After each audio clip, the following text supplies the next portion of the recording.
Oke teman-teman, ketemu lagi dengan saya Rudy Channel. Hari ini saya mempraktekkan bagaimana cara membuat skematik membuat cas aki dengan mudah. Yang perlu dipahami adalah teman-teman harus mengenal namanya trafo step down dari tegangan 220 menuju ke tegangan DC. Nah, untuk baterai itu menggunakan tegangan arus searah, dan karena trafo yang kita gunakan itu trafo jenisnya step down, harus kita searahkan supaya menghasilkan tegangan DC yang murni. Oleh karena itu, apa yang harus kita lakukan? Yang pertama adalah bahan-bahan untuk membuat sebuah trafo ataupun pengecasan pada aki, baik aki motor ataupun aki mobil. Berikut ini saya gambarkan skematiknya mulai dari rangkaian dari tegangan listrik. Yang pertama ini adalah tegangan input PLN. Ini input PLN, teman bisa lihat. Lalu kita input PLN itu terdiri dari L dan N, pas ada netral. Itu kita gambar. Ini simpulan dari simpul trafo. Lalu kita ini sebagai inti besi. Teman-teman harus menggunakan trafo 0 volt, jangan menggunakan CT karena tegangannya tidak terbagi. Tetapi kalau yang 0 volt itu tegangannya tidak terbagi. Kalau yang CT itu terbagi. Jadi kalau CT itu terdiri dari dua jenis tegangan yang sama. Kalau yang 0 volt dia setiap tegangan berbeda. Jadi di sini tegangan sekunder ini kita taruh posisi 0 volt, ini 15 volt kalau untuk satu baterai. Dan apa yang harus dibutuhkan kembali, yang kedua adalah simple saja, kita membutuhkan sebuah dioda. Dioda itu ada yang bentuk diodanya kimprot ataupun diodanya yang jenis satuan. Kita menggunakan dioda kimprot aja, yaitu posisi yang seperti ini. Nah, di sini ada nanti simpul arus bolak-balik. Kita hubungkan langsung sini, ini bebas, tidak masalah, yang mana saja boleh. Dan ini di posisi seperti ini. Lalu ini nanti ada tegangan positif dan negatif. Itu yang akan menuju kalau teman-teman untuk pemula pasang menggunakan sebuah resistor, lalu menggunakan LED, LED. Nah, ini teman-teman bisa menghubungkan langsung dari tegangan positif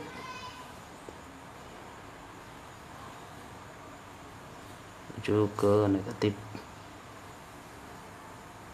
supaya LED-nya hidup. Lalu kita keluarkan tegangan supaya hasilnya menghasilkan tegangan DC. Ini sudah menghasilkan DC. Cukup seperti ini, sebenarnya cukup menggunakan dioda saja tanpa menggunakan kapasitor, karena kalau untuk pengecasan aki yang penting ini adalah ampernya lebih besar. Kalau bisa trafonya 10 ampere nggak masalah, 10 atau 5 ampere juga bisa, atau 3 ampere. Lalu di sini kita menggunakan dioda ini, kalau bisa lebih, kalau ada 40 ampere lebih bagus, atau 30 ampere. Nah, di sini kita menggunakan namanya nanti simpulan tegangan positif dan negatif. Ini saya tarik dulu. Ini yang tegangan positif, ini yang tegangan negatif.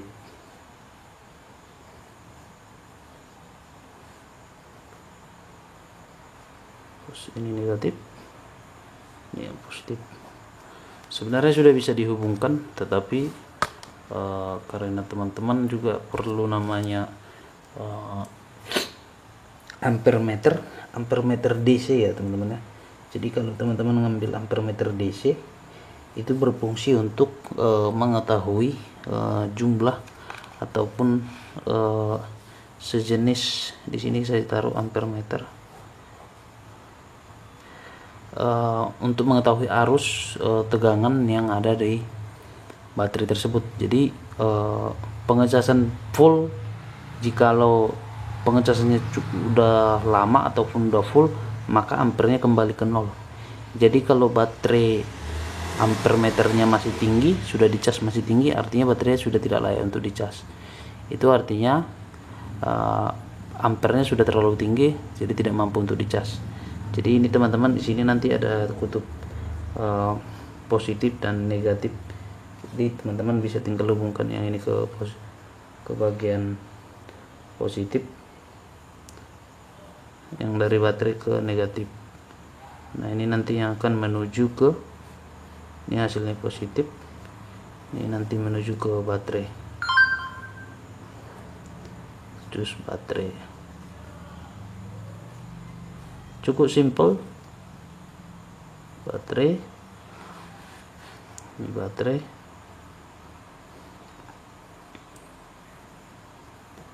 jadi kalau waktu dicas ampernya tinggi, tidak mau turun, saat nanti pengisiannya sudah full, berarti si baterai tersebut sudah mengalami kerusakan. Seperti itu teman-teman untuk pengecasan aki. Jadi tidak harus mesti kita punya sebuah alat sistem otomatis, tidak perlu, cukup kita mengontrol aja ampere meternya. Kalau ampere meternya tinggi, tidak mau turun, artinya baterai soak. Tapi kalau ampere meternya dicas saat pengecasan tinggi lalu turun, artinya baterainya full dan siap untuk dipakai. Itu artinya pengecasan sudah maksimal. Seperti itu teman-teman. Untuk pengecasan menggunakan trafo, digunakan trafo 0 volt ya, supaya tegangannya stabil, tidak terbagi, jadi lilitannya lebih besar. Menggunakan dioda, lalu menggunakan LED. Ini LED sebenarnya sebagai indikator saja. Lalu menggunakan ampere meter, lalu menggunakan capit buaya.